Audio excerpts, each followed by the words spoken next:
this sentence. If you're at work, you're talking with your team or with colleagues about something and they don't agree, or you don't even get close to where you want it to be for either yourself or your team or your vision, then please, please, please, please remember this line.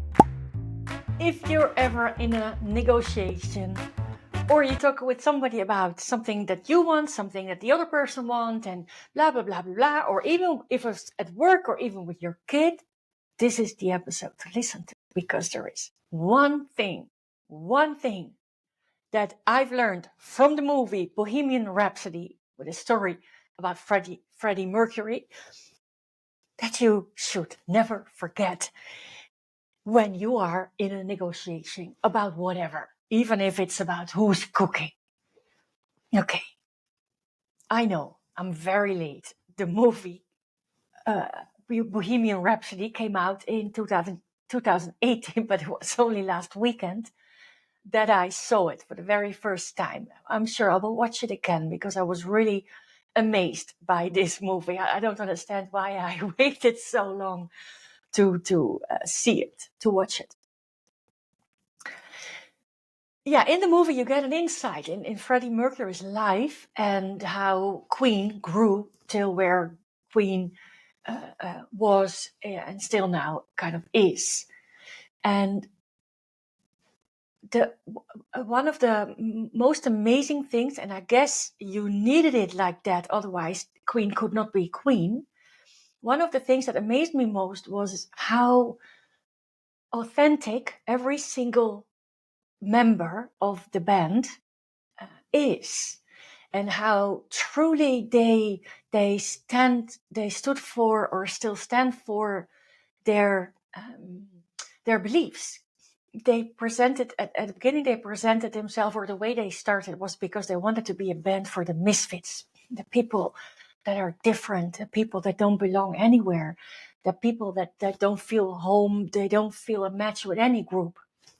And until there was Queen. And also for you, then there will be something you could be part of.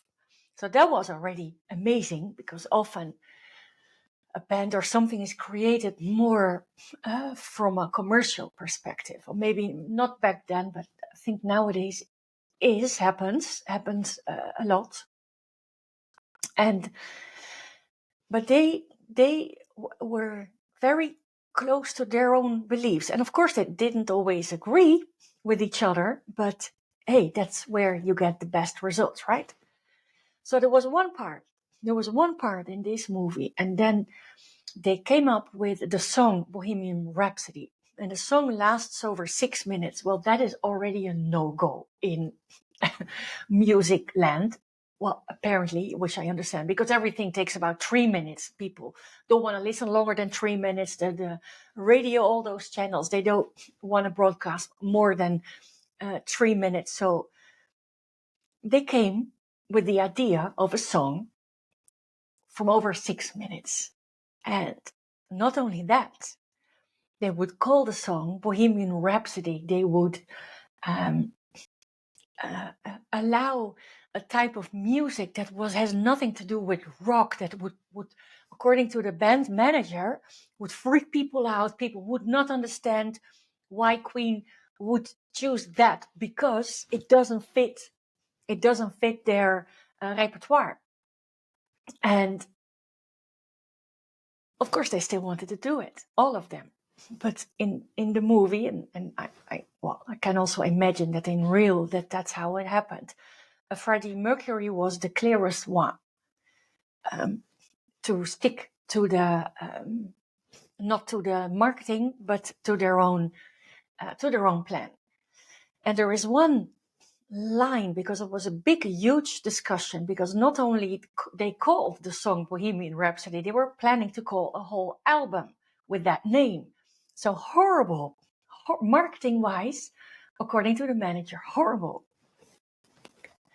And there was one moment that while having the discussion, everybody was there. While having the discussion with the manager said no. Band said yes. And Freddie was smoking a cigarette. And he walked up to the manager with the papers in front of him with a cigarette. And he pushed the cigarette on the contract or whatever this guy had in front of him. And he was saying the words, you will forever be the man who lost Queen. You will forever be the man who lost Queen. And this is how certain Freddie Mercury and together with him, the band also, they were about themselves.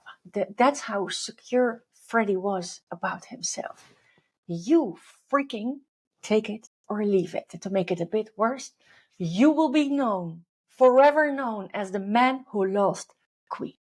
He didn't have to say the word, but how stupid can you be to lose Queen? Nobody wants to lose Queen, but that's why you will be forever known to lose us.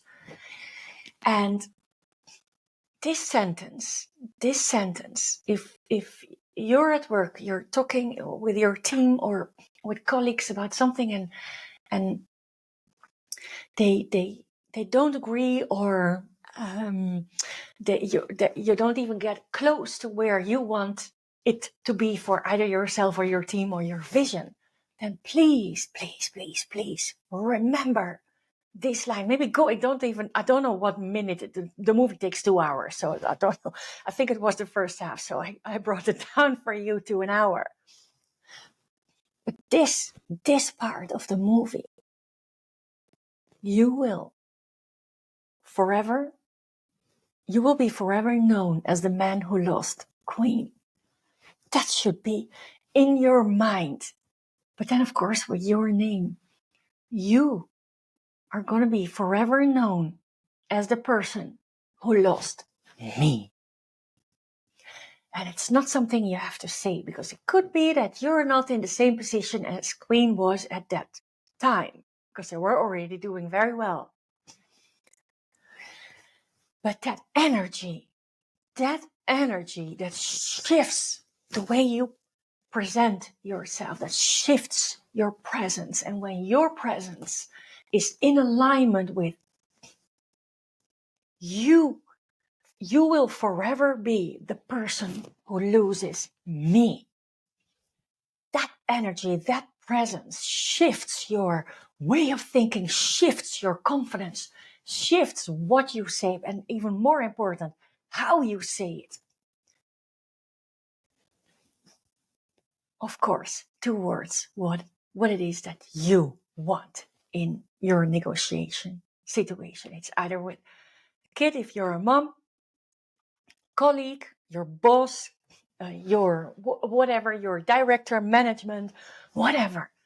If you feel this energy, it's so much easier to get whatever you want to get, whatever you want for yourself. So that's only one. It's just this one takeaway from this podcast. Once you step in the identity, in this case of Freddie Mercury, with the energy of, you'll be forever known as the person who loses me. That's it. That energy will shift. That sentence will shift your energy. That energy will shift the outcome of your negotiation or the talk you have with somebody. Never forget. Listen to this again when you're up to a negotiation, whatever it is about. Listen to this again. You'll be forever known as the person who loses me. Enjoy.